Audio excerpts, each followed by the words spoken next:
कभी सोचा है रोड साइड बर्गर में सचमुच क्या होता है? बॉल्टिमोर की गलियों में एक आदमी ने अपने विक्टिम्स के मीट को बर्गर पैटीज में मिलाकर बेच दिया। उसके खुद के वर्ड्स थे, no one can tell the difference.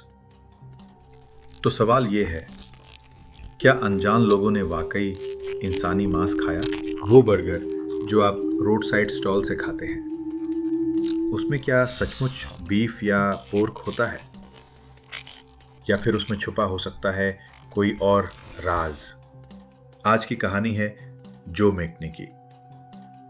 एक ऐसा आदमी जिसने अपने गुनाहों को छुपाने के लिए अपने विक्टिम्स को कन्वर्ट कर दिया बर्गर पैटीज में और फिर उन्हें बेच दिया आम लोगों को। जो मैथनी,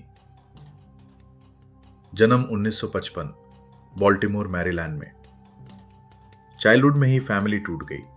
फादर का एक्सीडेंट से डेथ हो गया, मदर ने अकेले पाला, लेकिन वो अक्सर एब्सेंट रहती अपने ही दुनिया में, पार्टी करते हुए, ड्रग्स और नशे में। मरीन कोर ज्वाइन करने के बाद भी जो की जिंदगी में कोई स्टेबिलिटी नहीं आई। ड्रग्स, अल्कोहल और हिंसा उसकी आदत बन गई। उसकी जिंदगी में एक गहरी नफरत थी, खासकर विमेन और होमलेस लोगों के लिए, और यही नफरत उसे बना गई मॉन्स्टर।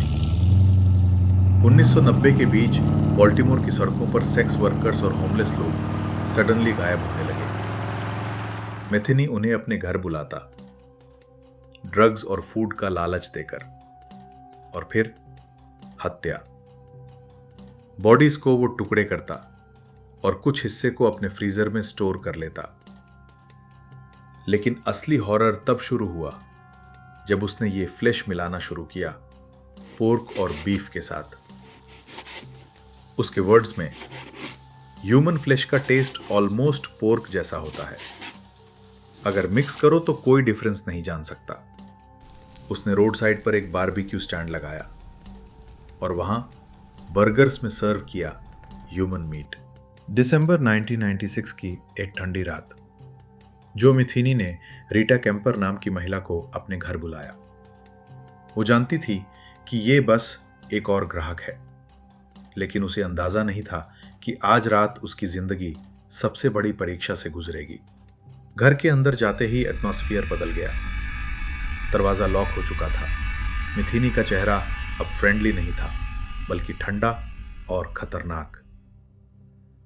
उसने रीटा को पकड़ा और जबरदस्ती करने की कोशिश की, लेकिन रीटा किसी भी तरह हार मानने वाली नहीं थी।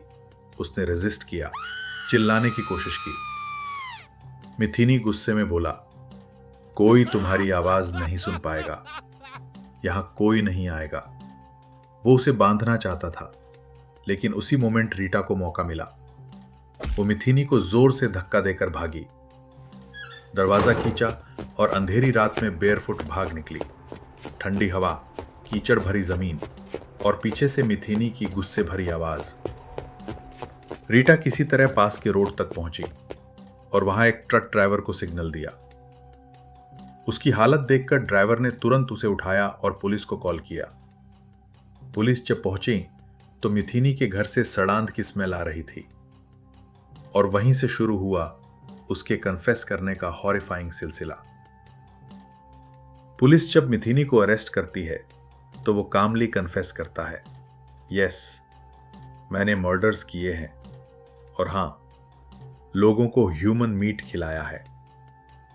लेकिन इंटरेस्टिंग बात यह है कि पुलिस को कभी कंक्लूसिव प्रूफ नहीं मिला कि बर्गर्स में सचमुच ह्यूमन फ्लैश था। सब उसकी कन्फेशन पर ही बेस्ड था। 1998 में उसे 2 मर्डर्स के लिए कन्विक्ट किया गया। डेथ पेनल्टी मिली, लेकिन बाद में लाइफ सेंटेंस में बदल दी गई। 2017 में जो मैथनी जेल सेल में डेड पाया गया। जो मैथनी के बारे में सबसे डिस्टर्बिंग बात उसकी ब्रूटैलिटी नहीं, बल्कि उसकी नॉर्मल सी थी। वो कामली एडमिट करता था कि उसने लोगों को अनजाने में कैनिबल बना दिया। इमेजिन कीजिए, कितने लोग बॉल्टिमोर में उस वक्त बर्गर्स खा रहे थे और आज भी सोचते होंगे, क्या मैंने भी अननोइंगली ह्यूमन मीट टेस्ट किया था? मॉन्स्टर हमेशा अंधेरे में नहीं छुपे रहते।